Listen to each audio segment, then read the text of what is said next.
नमस्कार, मैं श्यामगिरी। आप देख रहे हैं टीएफडी इंडिया न्यूज 24। टीएफडी इंडिया न्यूज 24 में आप सभी दर्शकों का स्वागत है। मोदी उलझ गए उलझन में, बट ध्यान से समझिएगा। मोदी उलझ गए उलझन में। एनडीए साथ छोड़ रहा है, एनडीए साथ छोड़ रहा है। बड़े ध्यान से समझिए। नायडू के 18 सांसद छोड़ेंगे साथ। यह बातें लगातार उठ रही हैं और कभी भी अचानक कोई भी खबर आ सकती है। आप दर्शक इस बात को ध्यान रखिएगा। जैसा मैंने कहा, मोदी उलझ गए उलझन में। आप दर्शक जानते हैं, जो अभी 4 राज्य और 1 केंद्र शासित प्रदेश, यह जो 5 जगहों पर चुनाव हो रहे हैं, नरेंद्र मोदी स्वयं डरे हुए से हैं। और उसका कारण ईरान और इजराइल का युद्ध।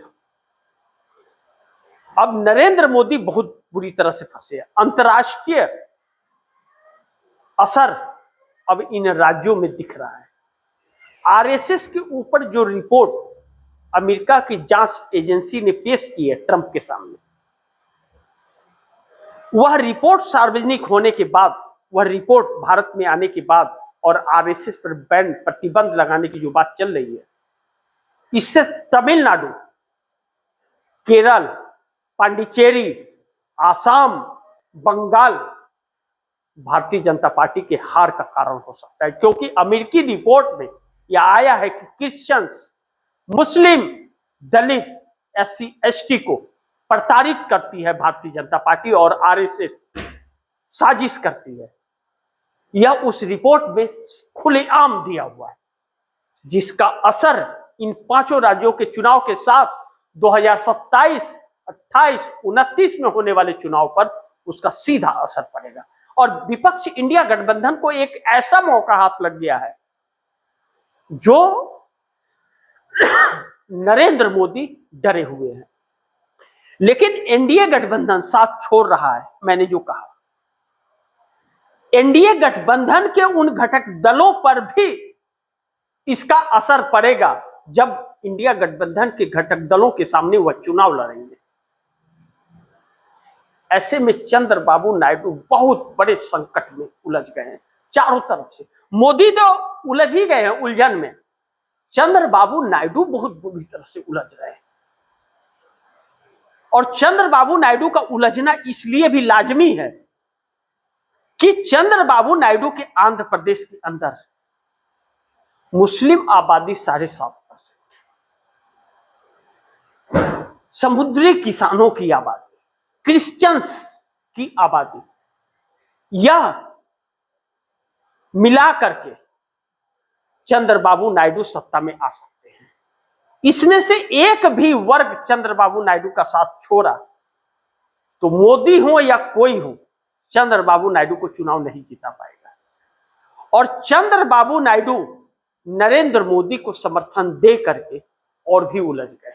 समस्याएं बहुत हैं जिसके वजह से चंद्रबाबू नायडू को दिक्कत आएगी। इसलिए चंद्रबाबू नायडू के 18 सांसद को लेकर के चंद्रबाबू नायडू सोच विचार में पूरी तरह से डूबे हुए हैं। उनका निर्णय क्या होगा, उनका फैसला क्या होगा, यह वक्त बताएगा। अभी कुछ नहीं कर सकते। लेकिन नरेंद्र मोदी को इस बार जो 4 राज्य और 1 केंद्र शासित प्रदेश, यह 5 चुनाव जो हैं, वह चुनाव आयोग इतना निर्जलता दिखाने के बावजूद, इतनी बेशर्मी के बावजूद भी चुनाव जीता पाएगा। इसके बावजूद नरेंद्र मोदी को डर लग रहा है। चुनाव आयोग उनकी गोद में बैठा हुआ है। पश्चिम बंगाल के अंदर 70 लाख तकरीबन वोट कट गए, उसके बाद भी डर लग रहा है, तो फिर बात छोटी नहीं है। नरेंद्र मोदी के चेहरे पर साफ सिकंद यह दिख रहा है सत्ता जाने का डर। क्योंकि पश्चिम बंगाल चुनाव हारते ही गए काम से, बंगाल हारते ही गए काम से मोदी। इनको बदल दिया जाएगा या सरकार गिरा दिया जाएगा, यह तय है। और अगर पश्चिम बंगाल मोदी हार गए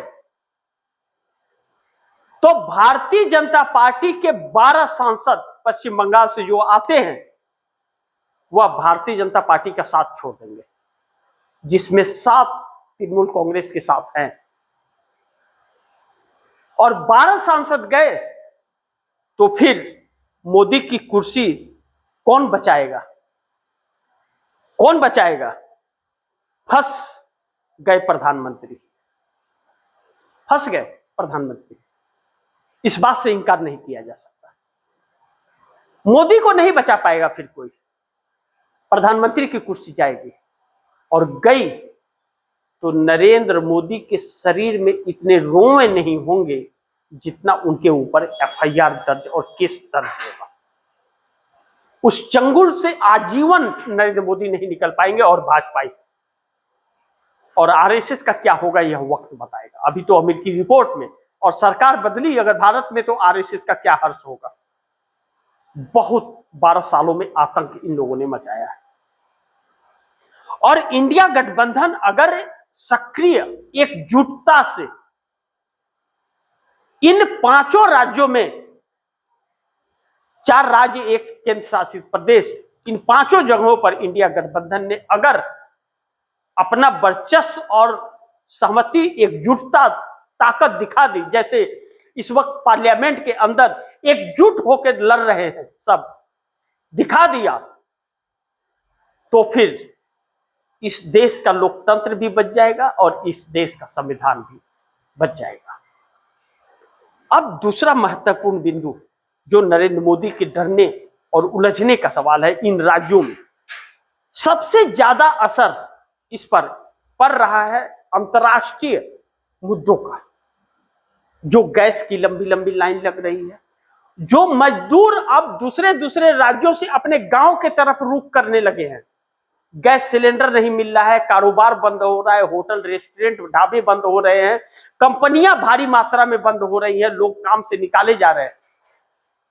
कोरोना काल से बुरा परिस्थिति आ गया, कहीं ऐसा ना हो कि पैदल ही चलते हुए लोग नजर आ जाए। यह नरेंद्र मोदी को डरा रहा है कि यह चुनाव आयोग के द्वारा एसआईआर करके विपक्ष का इतना वोट काटने के बाद भी इन्हें वोट देने वाला कोई नहीं मिलेगा, और इन्हें वोट कुछ नहीं पड़ा तो चुनाव आयोग जो खेल करने की कोशिश कर रहा है वह खेल नहीं कर पाएगा। वह खेल तब होता है जब वोट पड़ता है। वोट नहीं पड़ा इन्हें तो फिर मुश्किल हो जाएगी। ऐसे में जो परिस्थितियां और हालात बन रहे हैं, यह सरकार बैकफुट पर आकर के खड़ी हो गई। अब महत्वपूर्ण बिंदु यह है कि एनडीए के अंदर आप किसी से कोई उम्मीद नहीं कर सकते, नीतीश से उम्मीद नहीं कर सकते, लेकिन नीतीश की पार्टी टूट सकती है।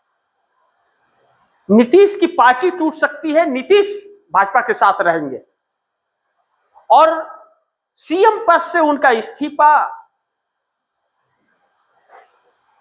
और दिल्ली उनका राज्यसभा सांसद बन करके आना जेडीयू को खत्म करने की एक बड़ी साजिश भारतीय जनता पार्टी की है। लेकिन भारतीय जनता पार्टी को नीतीश कुमार से डर नहीं लग रहा है। नीतीश कुमार की जो सांसद विधायक है उन्हें भी वह संभाल लेगी, पैसे देकर, डंडा बजाकर, जेल में डालकर, कुछ भी करके। जैसे राज्यसभा सांसद का चुनाव हुआ तो 5वां कैंडिडेट भाजपा ने अपना जिता लिया, आरजेडी नहीं जीता पाई। 3 कांग्रेस के और 1 खुद आरजेडी के विधायक नहीं वोट डालने आए। कहा जा रहा है कि 5-5 करोड़ रुपए उन लोगों को दिए भी गए और डराए धमकाए भी गए, यह बात कही जा रही है। तो उन्हें संभाल लेगी, लेकिन चंद्रबाबू नायडू को नहीं संभाल पा रही है। वहां इसका कोई तरकीब काम नहीं कर रहा है। और वही चंद्रबाबू नायडू और भारतीय जनता पार्टी के जो पश्चिम बंगाल के लोग हैं, सांसद, 12 सांसद, वह 12 सांसद इस सरकार के लिए संकट पैदा कर सकते हैं अगर भारतीय जनता पार्टी चुनाव हार गई। इसलिए भारतीय जनता पार्टी को चुनाव जीतना जरूरी हो गया है। लेकिन ट्रंप अलग थलग पड़ गए हैं और नेतन्याहू इजराइल की नजर नहीं आ रहे। अब ट्रंप का साथ देने से जापान, ऑस्ट्रेलिया जैसे देश भी मना कर दिए। हॉर्मुज की खाड़ी के अंदर वह जो ऑपरेशन करना चाह रहे थे, ईरान उन्हें चहेट रहा है, भाग रहे हैं और दौड़ा रहा है ईरान। अब ईरान की मिसाइलें दौड़ा रही है और अगर ट्रंप का साथ कोई नहीं दे रहा है और ट्रंप इस जंग से अब पीछा छुड़ा लिए तो फिर अमेरिका की साख खत्म हो जाएगी। एक ऐसे मोड़ पर ईरान इजराइल की जंग को ट्रंप ने पहुंचा दिया है और ईरान ने पहुंचा दिया है कि ईरान अपने अस्तित्व की लड़ाई और ईमानदारी की लड़ाई लड़ रहा है, क्योंकि ईरान के ऊपर अलग अलग तरह के रोक अमेरिका लगा रखा था और उस इंटरनेशनल कानून के तहत, और उसका सम्मान भी कर रहा था, जंग लड़ रहा था, लड़ाई लड़ रहा था अपनी कानूनी ईरान। लेकिन ईरान के शीर्ष नेतृत्व और उसके परिवार को खमेनी जिस तरह से अमेरिका और इजराइल ने धोखे से मारा, ईरान चुन चुन करके इनसे बदला ले रहा है। और अगर ट्रंप का साथ देने से सबको इनकार कर दिया और ट्रंप अगर इस युद्ध से पीछे हट गए तो ट्रंप के ही साथ तो नरेंद्र मोदी खड़े हैं और विपक्ष इस मौके को गवाएगा नहीं। इन 5 राज्यों के चुनाव में भारतीय जनता पार्टी का हिंदुत्व, आरएसएस का हिंदुत्व और देशभक्ति, यह सब खत्म हो गई। देश के सामने खुल करके यह आ गया कि यह हिंदुत्व हिंदू को भी नहीं मानते, यह देशभक्त भी नहीं है, बल्कि यह इस देश को गुलाम बनाने निकले। जिस अमेरिका के दम पर इतरा रहे थे, ईरान ने उस अमेरिका का दम निकाल दिया। समझे? जिस अमेरिका के दम पर नरेंद्र मोदी इतरा रहे थे, उस अमेरिका का ईरान ने दम निकाल दिया। और ईरान कह रहा है कि अब भारत हमसे भीख मांग रहा है। सही तो कह रहा है। ईरान बरसों का दोस्त था हमारा, रशिया हमारा बरसों का दोस्त था, सुख दुख का दोस्त था। लेकिन अमेरिका वह मौका परस्त था, वह अपनी जरूरत से भारत के साथ संबंध रखता है। भारत के लिए नहीं, भारत के विकास के लिए नहीं वह रखता है। वह बोल रहा है भारत को हम विकास नहीं करने देंगे। गुड एक्टर का संज्ञा दे रहा है नरेंद्र मोदी को। लेकिन नरेंद्र मोदी बिल्कुल गुलामी अपनी लिख चुके हैं और देश को गुलाम बनाने के लिए ट्रेड डील कर लिया। कांग्रेस बार बार इन मुद्दों को उठा रही है, राहुल गांधी पार्लियामेंट से लेकर के बाहर तक। लेकिन कुछ अंधभक्त हैं मोदी के, जो उनकी अंधभक्ति इस हद तक है कि उन्हें अपने गिरवान में झांक के देखना चाहिए कि उनके घर में क्या हालात इस सरकार ने पैदा कर दिए। लेकिन वह अभी भी अंधभक्ति में डूबे हुए हैं। बहुत सारे चैनलों पे भी वो लोग आते हैं, गंदे गंदे कमेंट भी करते हैं। दया आती है वैसे लोगों पर। वह भी तो हमारे देश के हैं, हमारे भाई हैं। लेकिन इस भाजपा और आरएसएस ने माइंड को डाइवर्ट कर दिया है। लेकिन हर किसी पर भाजपा और आरएसएस जादू नहीं कर पाई, अपना नहीं चला वह जादू, क्योंकि लोगों ने अपनी समझ बचा करके रखी, इनकी बातों में नहीं आए। वह पाखंड और गुमराह करती रही यह सरकार हमेशा देश को। 15 लाख खाते में देंगे, 2 करोड़ लोगों को हर साल रोजगार हम देंगे, अच्छे दिन आएंगे, यह सारी चीजें तो कही मोदी ने। लेकिन कहां मिला, कहां हुआ? और 12 साल से सिर्फ कांग्रेस को, नेहरू को, गांधी को कोसने का कार्य करने के अलावा, विपक्ष की सरकार गिराने के अलावा, चुनाव लड़ने और जीतने के अलावा और कुछ भी नहीं किया। लेकिन 12 सालों में इस देश के लोकतंत्र को दीमक की तरह चाट गए। गर्व से इंसान कहता था मेरा भारत महान। लेकिन कहां महान है? जो भी आ रहा है ढोल की तरह बजा करके जा रहा है। अमेरिका कह रहा है गुड एक्टर, और नरेंद्र मोदी मस्त है। आपदा आई हुई है, कोरोना से बुरा हाल है देश के अंदर, लोग त्राहिमाम कर रहे हैं, खाने के लिए परेशान है। गैस सिलेंडर 5-5 हजार रुपए में मिल रहा है, 4,000, 3,000, 2,000 में मिल रहा है। लेकिन यह सरकार सुनने को तैयार नहीं है। पेट्रोल डीजल सीएनजी की भी किल्लतें आने वाली है, किसानों के लिए यूरिया की दिक्कतें आने वाली है, फर्टिलाइजर बंद हो रहे हैं। उन अनभक्तों के लिए भी तो यह होगा। 150 रुपया लीटर पेट्रोल उन अनभक्तों को भी तो मिलेगा। 52 रुपया 50 पैसा पर रुपया पहुंच गया डॉलर के मुकाबले। शर्म नहीं आई सरकार को? सरकार कहती थी, नरेंद्र मोदी कहता था कि क्या वजह है कि रुपया कमजोर हो रहा है, हम पर कौन दबाव डाल सकता है जी, हम 140 करोड़ के हिंदुस्तान के हैं, हम दुनिया पर दबाव डाल सकते हैं। अब कहां गया? कहां है नरेंद्र मोदी का वह भाषण? भाषण दुनिया में वायरल हो रहा है, नरेंद्र मोदी बिल में या गुफा में ढुके हुए नजर नहीं आ रहे। कब तक प्रधानमंत्री पार्लियामेंट से भागेगा और कब तक विपक्ष का आवाज रोकेगा? जवाब देना पड़ेगा, और यह देश जवाब मांगेगा एक दिन, वह दिन दूर नहीं। इस तरह वह सरकार जो देश की जनता के बारे में सोचे ही ना, वह सरकार किस काम की? वह सरकार जिसकी सोच ना हो, जिसके पास समझ ना हो, जिसकी डिग्री का कोई पता ना हो, अपने आप को विश्व गुरु कहता है और देश को संभाल ना पाए। मार्केट पूरी तरह से खाक हो गई, देश की अर्थव्यवस्था चरमरा गई। वित्त मंत्री निर्मला सीतारमण के पति प्रकला प्रभाकर कहते हैं कि सरकार झूठी आंकड़े दे रही है, और निर्मला सीतारमण पार्लियामेंट में विपक्ष को बेशरम कहती है। कौन है बेशरम? वित्त मंत्री निर्मला सीतारमण पहले अपने पति को समझाएं कि वह कैसे कहते हैं कि सरकार झूठी आंकड़े दे रही है। कहने की हिम्मत है? जो अपने घर को न समझा पाया वह देश को समझाने निकला है। कैसे भरोसा करें, कैसे विश्वास करें? अब बात हाथ से निकल गई है और देश एक ऐसे संकट में आकर के खड़ा हो गया है। प्रधानमंत्री की कुर्सी रहना न रहना कोई बात नहीं होती, बात यह होती है कि नियत है क्या साहब, इस देश के प्रति है, श्रद्धा है, या इस देश को बेचने की नियत है?